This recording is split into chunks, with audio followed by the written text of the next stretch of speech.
The body was frozen solid. The cold had seeped into the flesh, turning it stiff and pale. The skin stretched taut over the ridges of bone. Snow had settled into the creases of his clothing, dusting his shoulders like an afterthought. His hands were folded neatly over his stomach as if he'd been placed there with care. But that wasn't the worst part. The worst part was the carvings. I crouched beside the corpse, my breath turning to mist in the frigid warehouse air. The marks covered his arms, his chest, even the curve of his neck. Long, thin slashes etched in perfect rows. Tally marks. Dozens of them. I exhaled through my nose, forcing myself to stay detached. Examine the body, take in the details, don't let it crawl under your skin. But something about this one felt wrong. Christ, muttered Detective Alvarez, standing behind me. That's what, 70, 80 marks? Closer to 100, I said, my voice flat. He let out a low whistle. Guy was dedicated. I didn't respond. My eyes traveled to the victim's face, his expression eerily peaceful despite the horror carved into his skin. The wind howled through the broken windows, rattling loose sheets of rusted metal. I pulled my coat tighter around me, the cold settling deep into my bones. It was always cold in this town, the kind that clung to you, made you forget what warmth felt like. Same setup as the others, Alvarez said, rubbing his gloved hands together. Laid out nice and neat, no blood at the scene. Guy's got to be dumping them here after the fact. I nodded. It was our third body in as many weeks. No ID, no apparent connection between the victims. Just the same meticulous arrangement, the same tally marks. Someone was keeping score. I stood, my knees protesting the movement. Emmy's gonna have a hell of a time with this one. The cold's preserved everything. Alvarez snorted. Yeah, well, at least it keeps the smell down. I turned to the warehouse entrance where the crime scene techs were setting up floodlights, their boots crunching over ice and debris. The scene was routine. Another body, another puzzle to solve.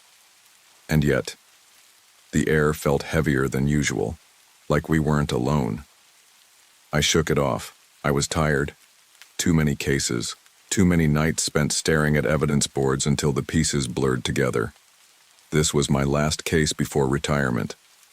One final investigation before I put my badge down for good. I had thought I was ready.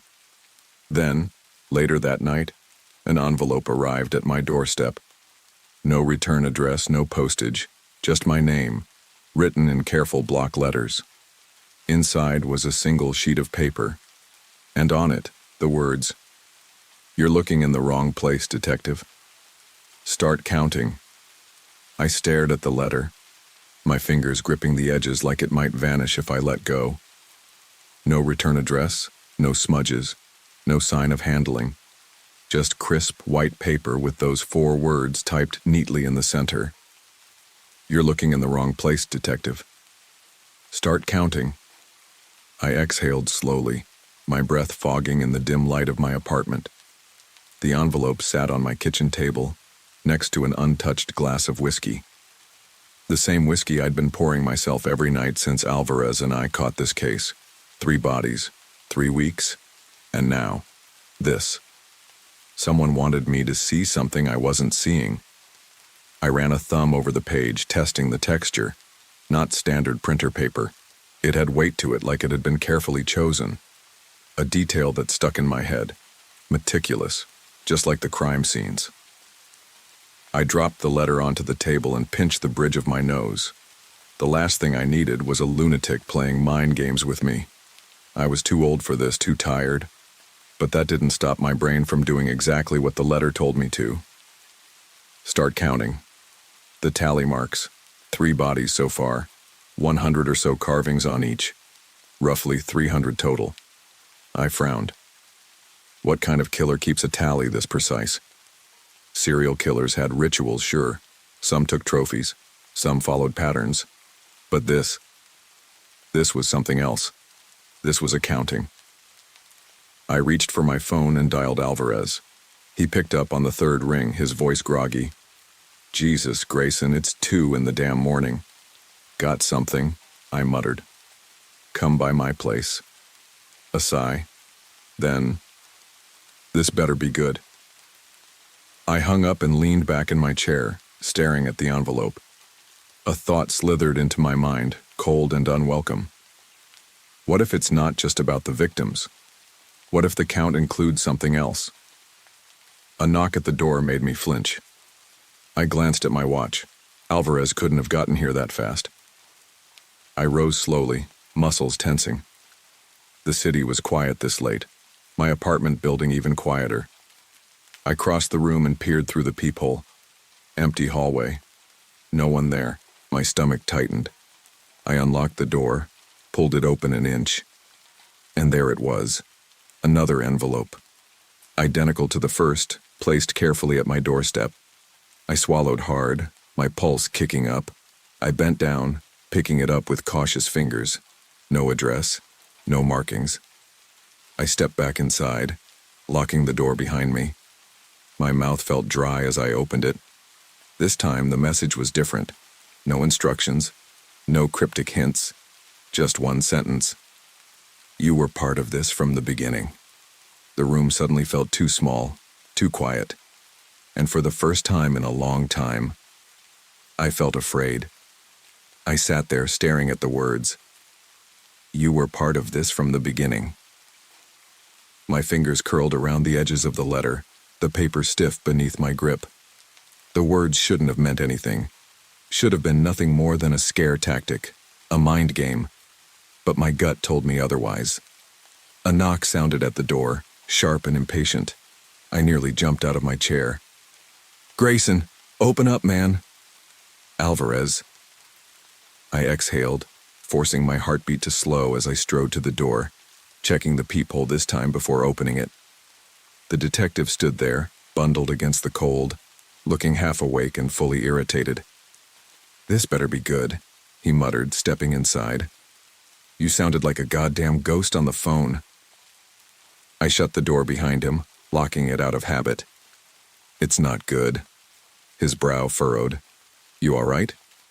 I didn't answer. Instead, I walked over to the table and slid both letters toward him. These showed up tonight. No postage, no return address. Alvarez picked up the first letter, reading it in silence. When he got to the second, his expression changed. His usual sharp, half-amused demeanor faded. What the hell is this supposed to mean? He asked, voice lower now. I ran a hand over my face. I don't know. Alvarez frowned, setting the letter down carefully. You think the killer sent this? Who else would know to? He sighed, rubbing his jaw. The part that gets me is the second letter. You were part of this from the beginning. What the hell does that mean? I shook my head. I have no idea. But the words crawled under my skin. A memory surfaced, just for a second. The taste of cold air, the sound of boots crunching in the snow, something I had tried to forget. I pushed it down. Maybe they're trying to rattle you, Alvarez offered, but his tone lacked conviction. I pulled out a chair and sat down, feeling heavier than I had all night. Well, it's working. Alvarez leaned against the counter, arms crossed. Grayson, you're retiring in a few months. Maybe it's some sicko who wants to screw with you on your way out. Maybe it's some old case coming back to haunt you. He didn't mean anything by it. But the words landed hard. Some old case. Some unfinished business. I thought of the tally marks, the precision, the numbers. What if this wasn't just a body count? What if the killer was keeping track of something else? Alvarez checked his watch and sighed.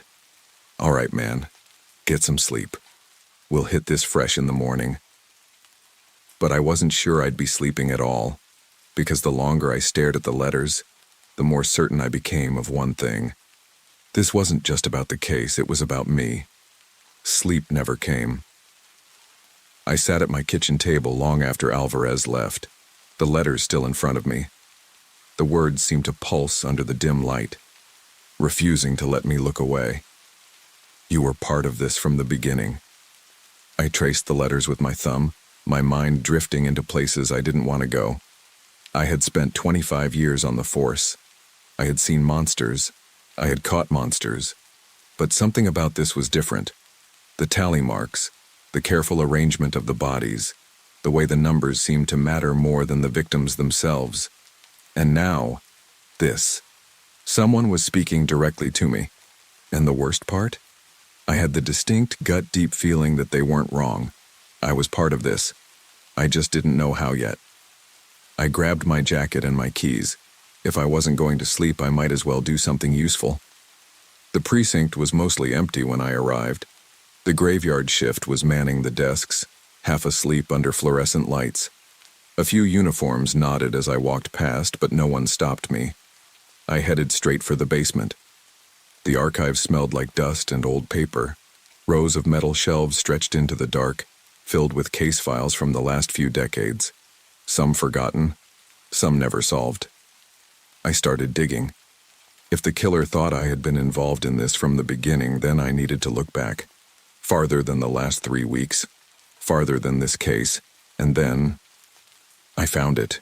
An old file, the paper yellowed at the edges. The name on the tab sent a jolt through my chest. James Holloway. I swallowed hard. The name shouldn't have meant anything, but it did. I flipped it open, my pulse pounding. A cold case from 1976. Victim, James Holloway. Age, 42. Found in an abandoned train yard just outside of town. Carved into his arms, his chest. I felt my blood run cold. Tally marks. Not as many as the recent ones, but the same precise, deliberate pattern. I gritted my teeth, flipping through the rest of the file. There was a note from one of the original detectives, a scribbled theory, possibly part of a larger pattern. More victims not yet discovered.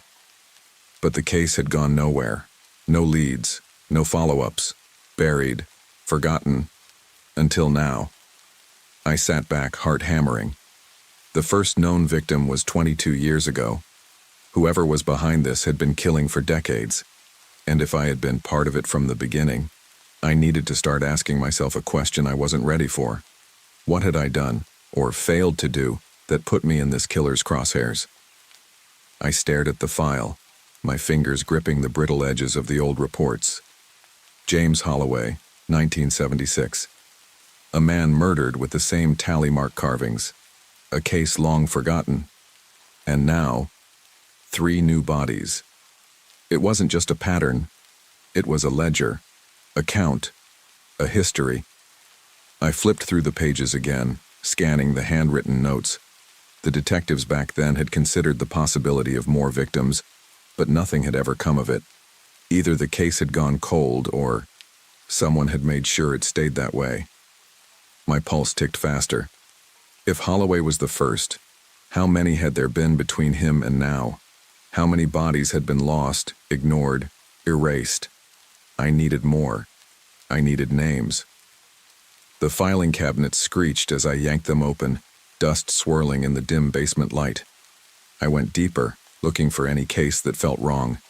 Any murder that had details missing, that carried echoes of something bigger.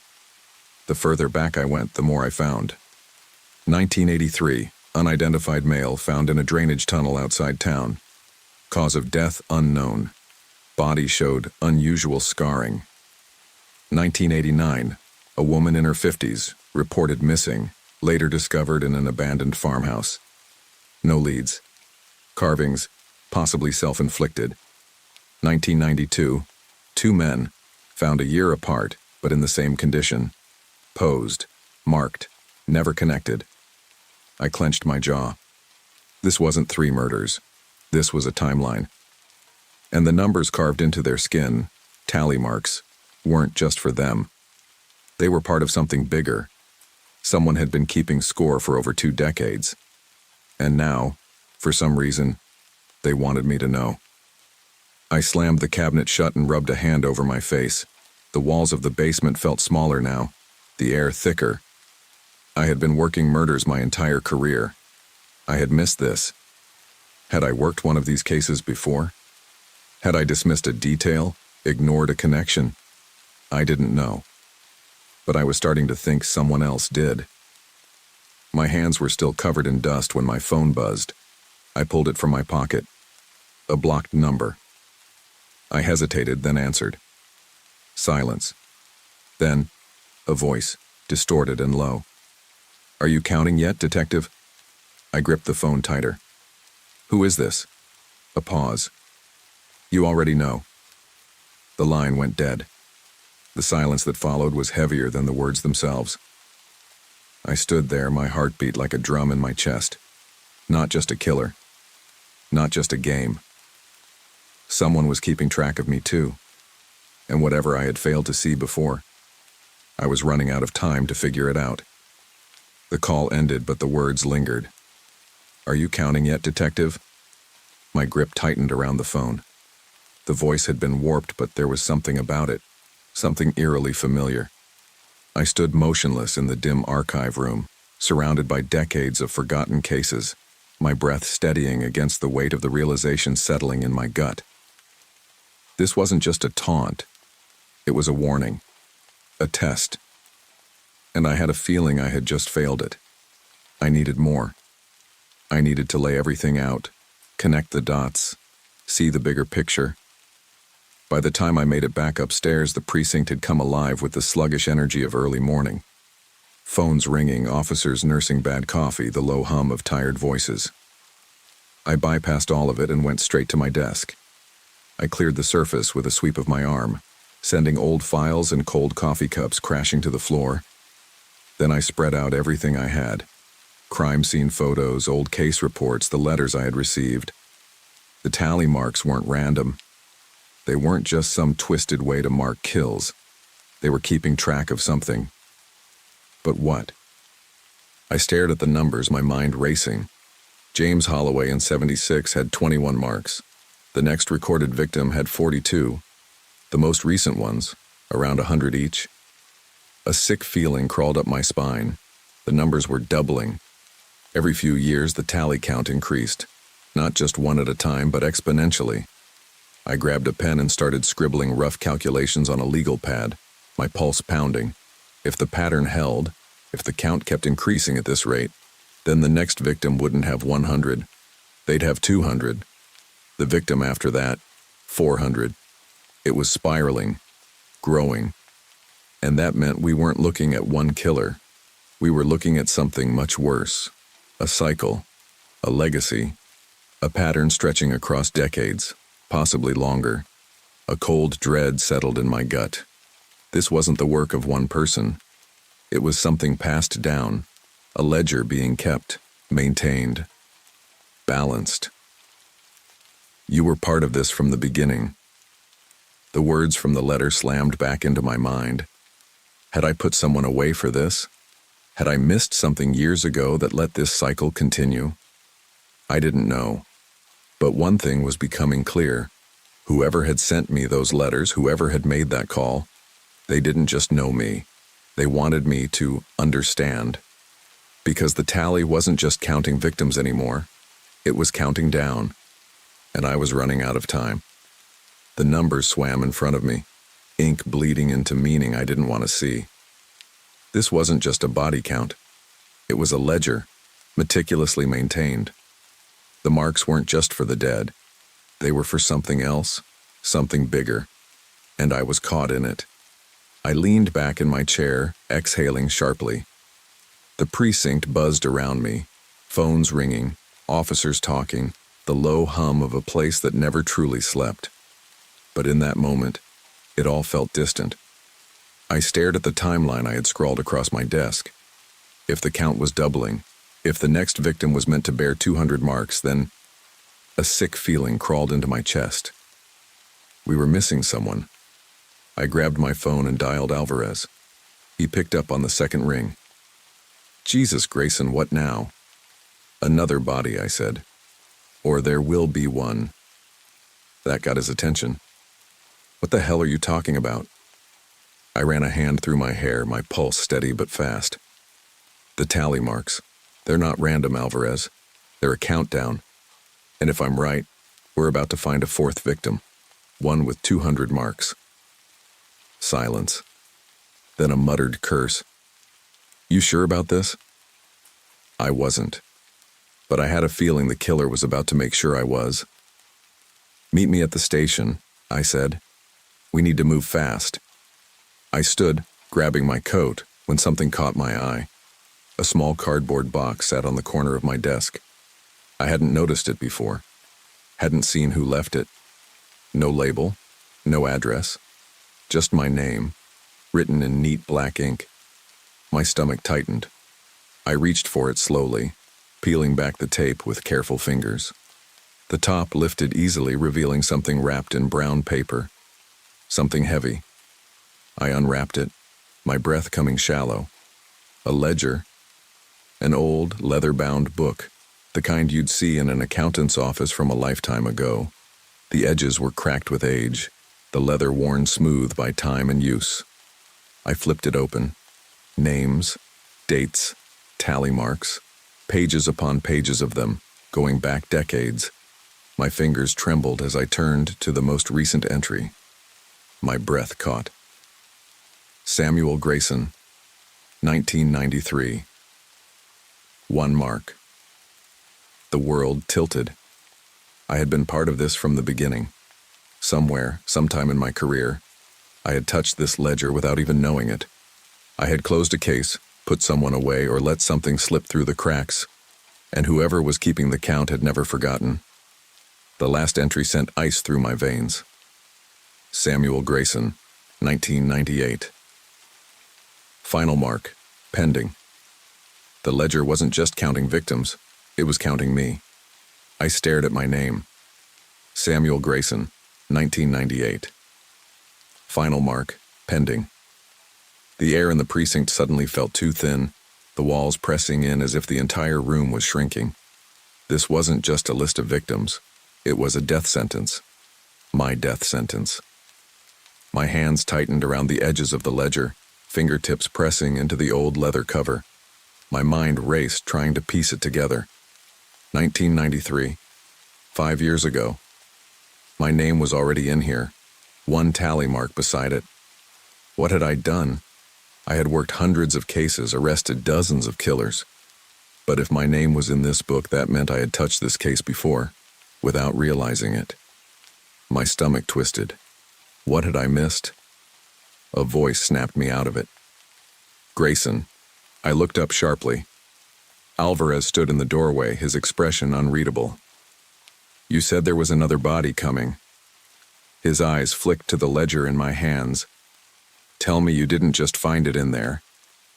I exhaled slowly, setting the book down on my desk. "We need to check the morgue." Alvarez frowned. "For what?" I met his gaze, my voice steady despite the unease crawling under my skin. "For the victim we haven't found yet." The morgue was always too cold. The kind of cold that got into your bones and stayed there. The coroner, Dr. Reynolds, gave us a wary glance as we entered. "Detectives, it's been a busy few weeks, huh?" "You don't know the half of it," Alvarez muttered. I cut to the chase. "We need to see if you have any recent John Does, anything that hasn't been linked to the tally mark cases yet." Reynolds frowned but nodded, leading us down the aisle of metal drawers. "We've had a few unclaimed bodies come in over the last month. Most were either overdoses or hypothermia cases." "Show me all of them," I said. Something in my tone must have gotten to him because he didn't argue. One by one, he pulled out the trays. 1, nothing. 2, still nothing. The third, my blood turned to ice. The body was pale, frozen from the elements, but the carvings were unmistakable. Deep, careful tally marks covered his chest, crisscrossing his ribs, stretching up toward his throat. I counted them without thinking. 200. Alvarez cursed under his breath. "Son of a bitch." Reynolds paled. "How did you—" I wasn't listening. My fingers brushed the edge of the autopsy table. The body had been here for days, before the killer ever left us a clue, which meant they had never been following us. We had been following them, and we were already too late. The room felt colder. I stared at the body, the 200 tally marks carved into his flesh, each one precise, deliberate. The killer had done this before we even realized there was another victim. We weren't ahead of the game. We were chasing a story already written. Alvarez exhaled sharply, rubbing the back of his neck. Jesus, we weren't even looking for him. That was the point. This was never about us finding the bodies. The killer didn't care about leaving clues, about taunting us with riddles. They weren't hiding. They were tracking, counting. And they had been doing it for decades. I turned to Reynolds. Where did they find him? He flipped through the paperwork. Dumped near an abandoned grain silo off the highway. Same as the others. Posed, cleaned, no defensive wounds. He hesitated. But this one was left in the open, like he wanted to be found. Like a bookmark in a story still unfolding. I swallowed hard. I need to see the rest of him. Reynolds gave me a look but didn't argue. He pulled the sheet down further, exposing the victim's chest. That's when I saw it. Just below his collarbone, where the other marks ended. A new one. Not a tally mark, a letter. Gum. The breath left my lungs. Alvarez shifted beside me. Tell me that doesn't mean what I think it does. It did. A sick feeling curled in my stomach. This wasn't just about the count anymore. This was about me. Back at the station, I locked myself in my office and spread out the ledger, the crime scene photos, every bit of evidence we had. The ledger's names stretched back decades, some too old to be familiar, others buried in cases I'd barely skimmed over. Until I found it. The entry from 1993. The one with my name. There was no case file to go with it, no arrest I remembered making that year that stood out. But there was a victim.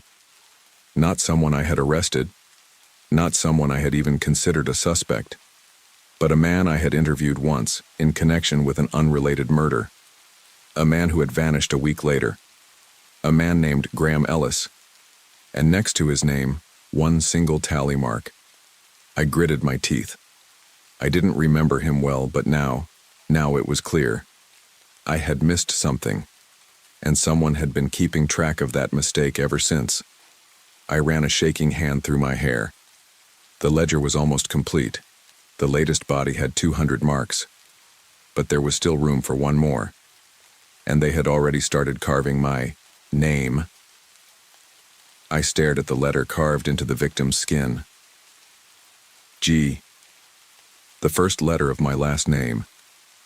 A sick realization settled in my gut. The killer had been counting victims for decades. But now, they weren't just keeping track. They were naming the final one. And it was me. I swallowed hard, my pulse hammering. The ledger lay open on my desk, its pages worn with time, filled with names of the forgotten. And there, near the end, was my own. Samuel Grayson, 1998. Final mark, pending. They had been waiting for me. I dug deeper. Graham Ellis, the man I had interviewed in '93, the man who had disappeared a week later, leaving behind one single tally mark in the ledger. I scoured old records, old notes, anything I could find. Then, buried in an archived file, I found it. Ellis had been a bookkeeper, a nobody. No criminal record, no violent past. Just a quiet man who had worked in the shadows, handling accounts for people who wanted their money and their secrets hidden. And then he had vanished. No one had cared. Except apparently for someone who had been keeping score ever since. I ran a hand through my hair. Had I let the wrong person go back then? Had I arrested someone else and let the real threat slip through the cracks, or worse? Had I spoken to the killer himself, without realizing it? A knock at my office door snapped me out of my thoughts, sharp, deliberate. I froze. Alvarez wasn't due back. No one else knew I was here this late. I reached for my gun, my heart pounding. Another knock, slower this time. I stepped forward, my hand steady, and pulled the door open. The hallway was empty. just quiet, flickering fluorescent lights and the distant hum of the precinct's night shift. Then I saw it, a small envelope, placed neatly on the floor just outside my door. I bent down, picked it up with careful fingers, and peeled it open. Inside was a single slip of paper, typed, precise, just 4 words. "Your mark is ready." A chill ran down my spine. They were done waiting. This was it, the final mark. And I had a choice. I could run. I could let the story end the way they had written it, let my name be etched into the ledger like all the others. Or I could change the ending. I grabbed my coat, my gun, and the ledger. This killer thought they had written my last chapter. But they forgot one thing. I was still holding the pen. I drove through the dead streets of town, the cold pressing in from all sides. The streetlights flickered as I passed, casting long, distorted shadows across the empty sidewalks. The letter sat on the passenger seat beside me. "Your mark is ready." The killer had set the stage, and I was walking straight into it. The address led me to the outskirts of town, to an abandoned train yard half buried under frost. Rusted tracks stretched into the dark, disappearing into a tangle of dead trees. I stepped out of the car, my breath fogging in the cold air. The world was silent, waiting. The ledger was tucked under my arm, its weight heavier than it should have been. It had started as a book of names, a record of lives lost, but now it held one final space, one last name. Mine. I gripped my gun tighter and stepped forward. The train yard was still. Empty, except for him. A figure stood near the old freight cars, half hidden in the dark. Long coat, gloved hands, a presence too steady, too calm. He had been waiting. I raised my gun. "Show me your face." A long pause. Then, he stepped forward into the pale glow of a nearby street lamp. I felt my stomach drop. I knew him, or at least I had once. The years had changed him, thinned his face, grayed his hair, but the eyes were the same. Cold, watchful, calculating. "Graham Ellis is dead," I said, my voice steady. The man, Ellis or whoever he had become, tilted his head. "Is he?" My grip tightened on the gun. "I interviewed you 5 years ago, then you disappeared." "I didn't disappear, Detective." His voice was smooth, almost amused. "I simply began." The wind howled through the yard, cutting between us like a blade. "All this time," I murmured. "You've been counting, keeping the ledger." "Someone had to." His eyes gleamed. "You see, Grayson, this town has always been filled with people who thought their actions, good or bad, would simply be forgotten, that the past would stay buried." He took a slow step forward. I made sure it didn't. I exhaled sharply. "And what? You decided I was next?" He smiled. "Oh, Detective, you were always part of it. From the moment we spoke that night in '93, your name was in the book, you just didn't see it yet." The ledger in my hands felt heavier. I flipped to the last page. My name was there, but there was no tally mark beside it. Not yet. I met his gaze. "You want me to finish the count?" Ellis nodded once. "Every ledger needs its final entry." The gun in my hand felt cold. The story could end the way he had written it. Or, I raised the gun and rewrote the ending. One last shot rang through the night, and the ledger closed.